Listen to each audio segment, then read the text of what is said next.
6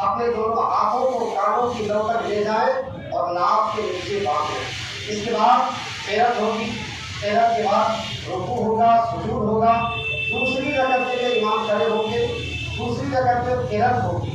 قرأت کے بعد جب پہلی تکبیر کی آواز سنیں دونوں ہاتھوں کو کانوں کی لو تک لے جائیں اور چھوڑ دیں۔ جب دوسری تکبیر کی آواز سنیں دونوں ہاتھوں کو کانوں کی لو تک لے جائیں اور چھوڑ دیں۔ جب تیسری تکبیر کی آواز سنیں دونوں ہاتھوں کو کانوں کی لو تک لے جائیں اور چھوڑ دیں۔ اور جب چوتھی تکبیر کی آواز سنیں بغیر ہاتھ اٹھائے ہوئے سیدھا رکوع میں چلے جائیں، رکوع ہوگا، سجود ہوگا، نماز اپنے طریقے سے ادا کی جائے گی۔